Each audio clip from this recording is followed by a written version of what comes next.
the Almanac. "Has it ever struck you," said Vera Dermot to Clovis, "that one might make a comfortable income by compiling a local almanac on prophetic lines like those that the general public buy by the 500,000? "An income perhaps," said Clovis, "but not a comfortable one. The prophet has proverbially a thin sort of time in his own country, and you would be too closely mixed up with the people you were prophesying about to be able to get much comfort out of the job. If the man who foretells tragic happenings for the crowned heads of Europe had to meet them at luncheon parties and tea fights every other day of the week, he would not find his business a comfortable one, especially towards the last days of the year, when the tragedies were getting overdue." "I should sell it just before the new year," said Vera, ignoring the suggestion of possible embarrassments, "at 18p a copy, and get a friend to type it up for me, so that every copy I sold would be clear profit. Everyone would buy it out of curiosity, just to see how many of the predictions would be falsified." "Wouldn't it be rather a trying time for you later on," asked Clovis, "when the predictions began to lack confirmation?" "The thing would be," said Vera, "to arrange your forecast so that it couldn't go very far wrong. I should begin with the prediction that the vicar would preach a moving New Year sermon from a text in Colossians. He always has done, so since I can remember. And at his time of life, men dislike change. Then one could safely foretell for the month of January that more than one well-known family in this neighborhood will be faced with a serious financial outlook, which, however, will not develop into actual crisis. Every other head of a family down here discovers about that time of year that his household is living far beyond his income, and that severe retrenchment will be necessary. For April or May or thereabouts, I should hint that one of the DeCuster girls would make the happiest choice of her life. There are 8 of them, and it's really time that one of the family married or went on the stage or took to writing worldly novels." "They never have done anything of the kind within human memory," objected Clovis. "One must take some risks," said Vera. "I should be on safer ground," she added, "in predicting serious servant troubles from February to November. Some of the best mistresses and house managers in this locality will be faced with vexatious servant difficulties, which will be temporarily tidied over." "Another safe forecast," suggested Clovis, "could be fitted into the dates when there are medal competitions at the golf club. 1 or 2 of the most brilliant local players will encounter extraordinary and persistent bad luck, which will rob them of the deserved guerdon of good play. At least a dozen men will think your prophecies possible and positively inspired." Vera made a note of the suggestion. "I'll let you have an advance copy at half price," she said. "On the other hand, I expect to see that your mother buys one at market rates." "She shall buy 2, said Clovis. "She can give one to Lady Adela, who never buys anything that she can borrow. The Almanac had a big sale, and most of its predictions came sufficiently near fulfillment to sustain the compiler's claim to prophetic powers of an 18-penny standard. One of the Dibcuster girls made up her mind to be a hospital nurse, and another of them gave up piano playing, both of which might be considered happy decisions, while the forecast of servant troubles and unmerited bad luck on the golf links received ample confirmation in the annals of the home and the club.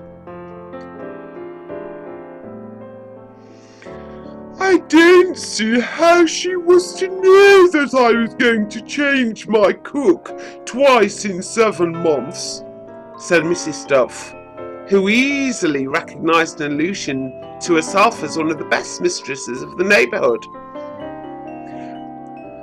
And it's come quite true about phenomenal vegetable products being recorded from a local garden, said Mrs. Openshaw. It said a garden which has long been the admiration of the neighbourhood for its magnificent flowers will this year produce some marvels in the way of vegetables. Our garden is the admiration of everybody, and yesterday Henry brought in some carrots. Well, you wouldn't see anything to equal them at a show. Oh, but I think that refers to our garden, said Mrs. Stuff. It has always been admired for its flowers, and now we have got some glory of the south parsnips that beat anything I've ever seen. We've taken their measurements, and I got Phyllis to photograph them. I shall certainly buy the Almanac if it comes out another year. I've ordered it already, said Mrs. Openshaw. After what it foretold about my garden, I thought I ought to. While the general verdict was in favour of the Almanac as an inspired production, or at any rate a very fair compilation of successful prediction, there were critics who pointed out that most of the events foretold were of the nature of things that happened in one form or another in any given year. I couldn't risk being very definite about any particular event, said Vera to Clovis towards the end of the 12th month. As it is, I have rather tired myself up over Jocelyn Vanner.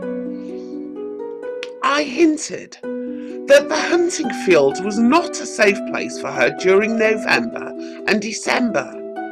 It never is a safe place for her at any time. She is always coming off a jump or getting bolted with or something of that sort. And now she has taken alarm at my prediction and only comes to the meets on foot. Nothing very serious can happen to her under those circumstances.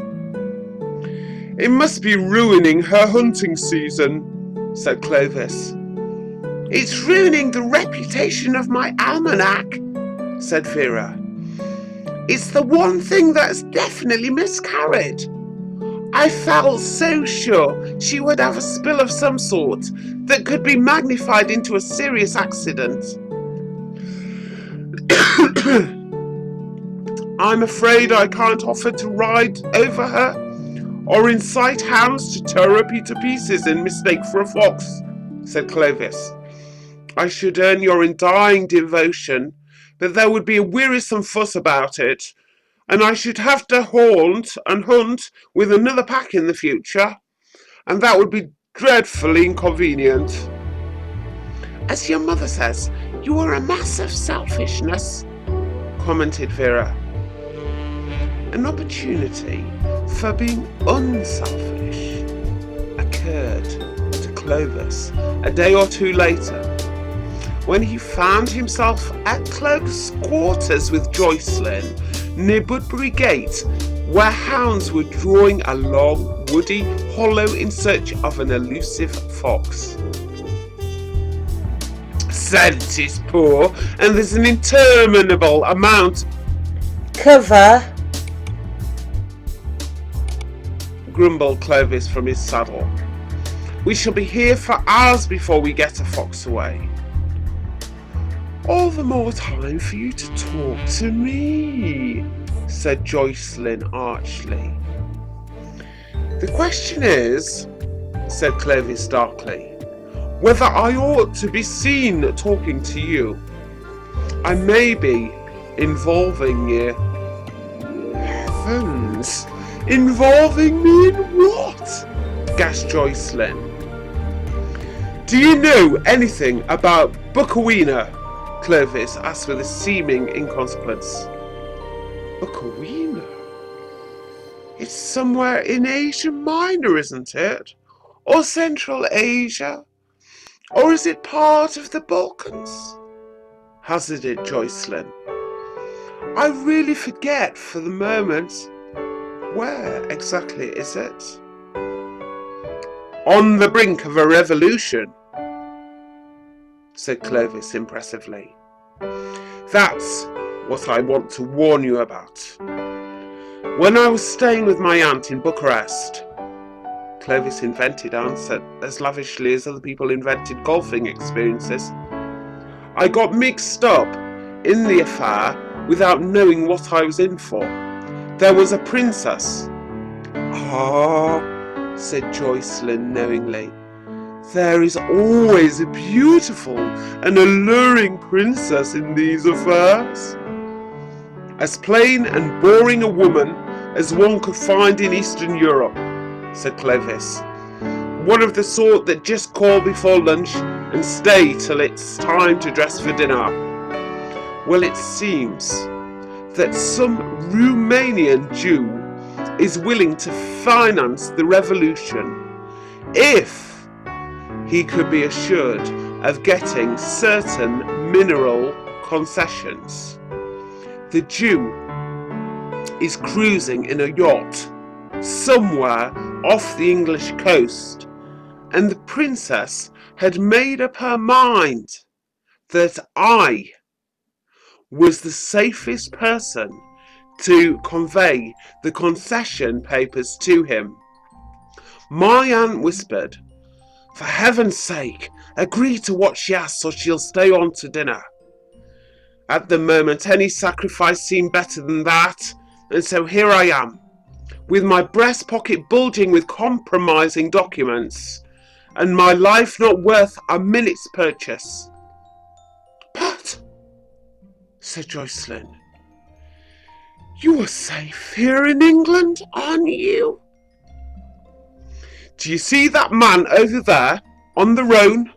Asked Clovis, pointing to a man with a heavy black moustache, who was probably an auctioneer from a neighbouring town, and at any rate was a stranger to the hunt.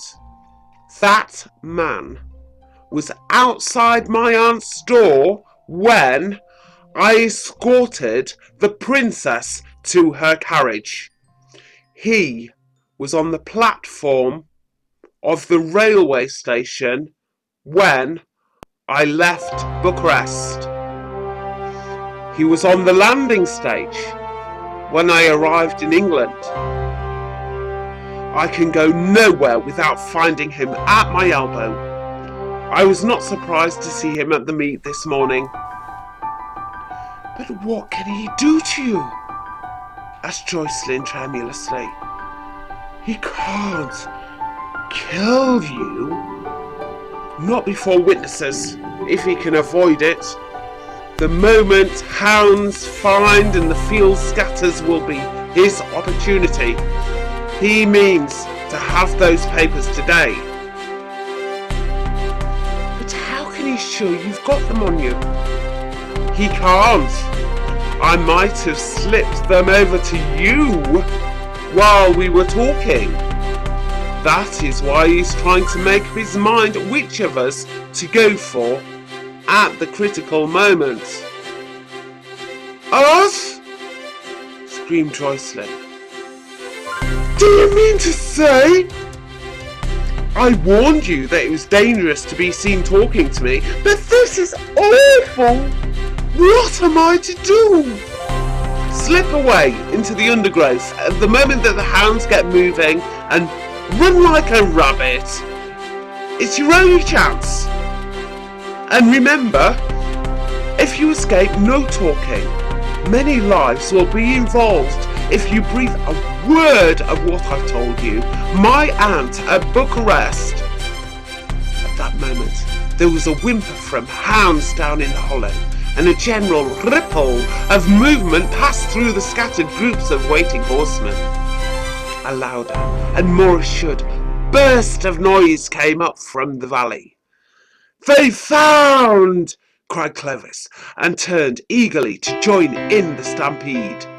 A crashing, crunching noise as of a body rapidly and resolutely forcing its way through birch thicket and dead bracken was all that remained to him of his late companion. Jocelyn's most intimate friends never knew the exact nature of the deadly peril she had incurred in the hunting field that day, but enough was made known to ensure the Almanac a brisk sale at its new price of 3 shillings.